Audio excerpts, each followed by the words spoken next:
Hello everyone, it is officially 39 weeks into my pregnancy, and this is the video for signs and symptoms for weeks 37 and 38. And oh my goodness, things have certainly changed within the past few weeks. I still cannot believe it that literally in a few more days the baby is expected to come. We'll see. She might have her own plans because I thought she was going to come a little sooner. And I was wrong. My husband was like, nah, I think she's coming closer to her due date. It's 7 days from today that it is expected for her to arrive. Now, the doctor said approximately 5% of babies are actually born on their expected due date, so we will see. She might come on that day, she might come a little later, she might come earlier. Oh my goodness, I cannot believe it.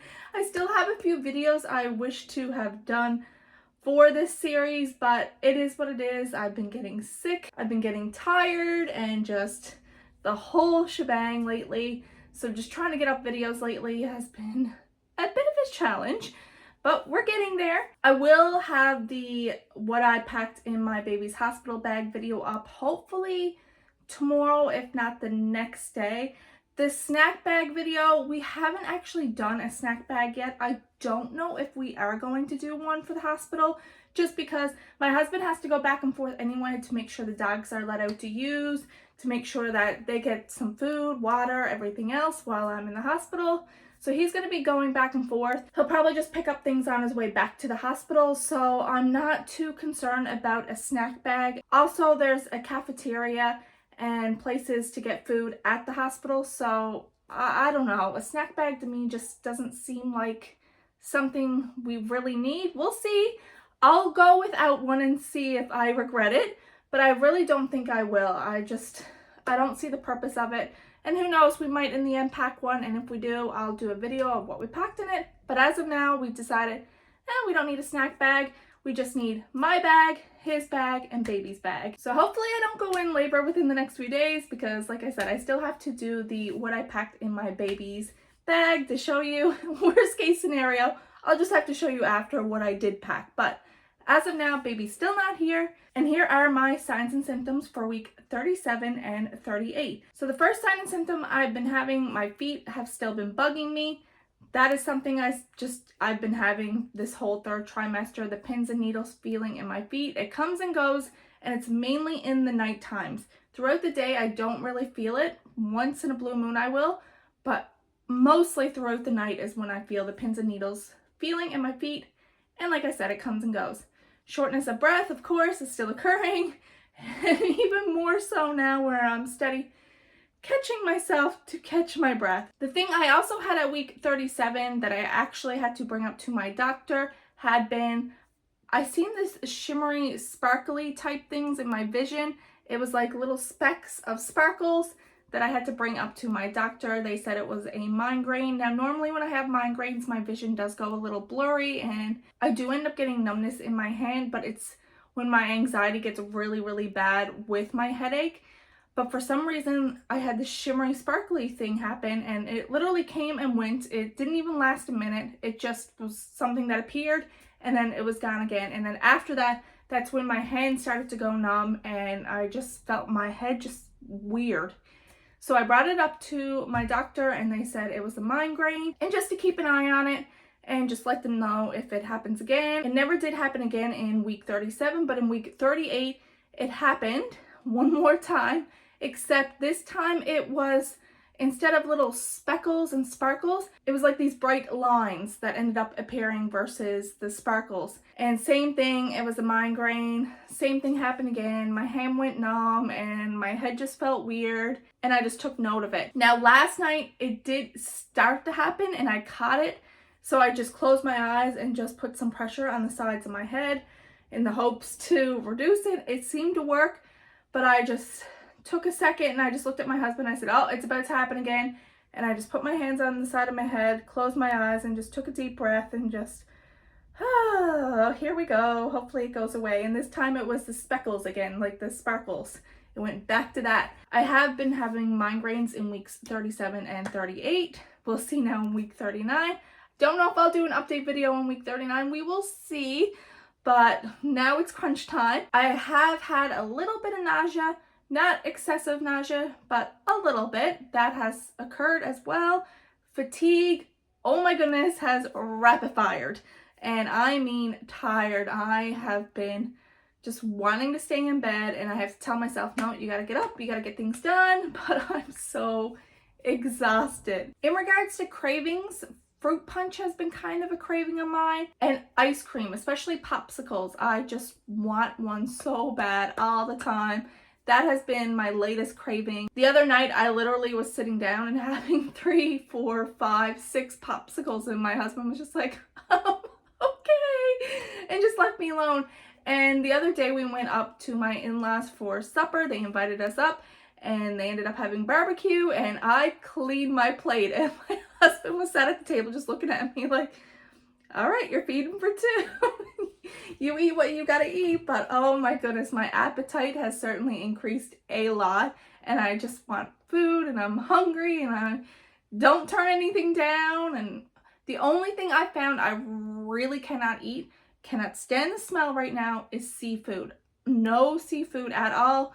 If it's even brought in the house, if I even get a small whiff of it, I just can't go seafood. It's just turns my stomach, any type of smell even of seafood. Another thing I noticed, I haven't been able to really walk such far distances anymore without feeling a bit tired and my feet and legs just hurting.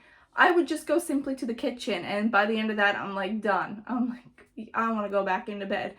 But I try to push myself, even when I'm outside, I'll try to push myself to just do a little more and just get a little more exercise in. But when you're tired, you are tired. That's really been it for signs and symptoms. The only thing that's really changed from previous trimesters or from the previous portion of this trimester, the 3rd trimester, have been the migraines.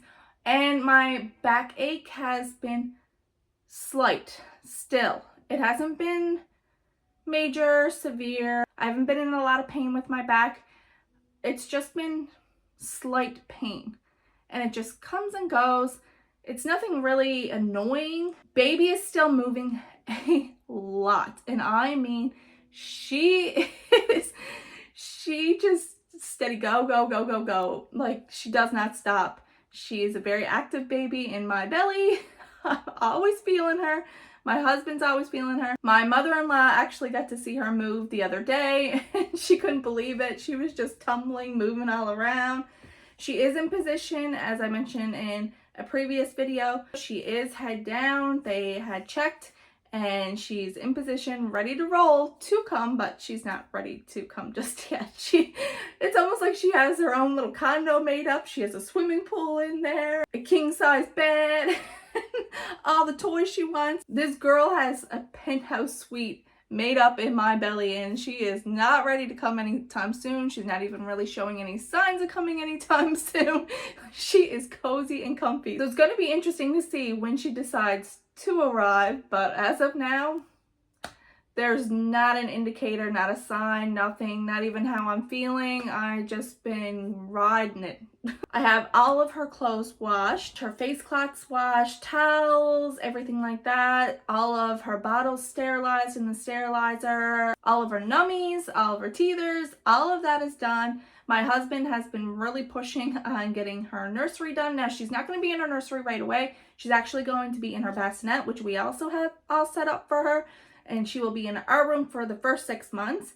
We'll see if it ends up extending a little longer, but as of now, we have it set that she'll be in our room for 6 months, and then she'll be transferred over to her nursery.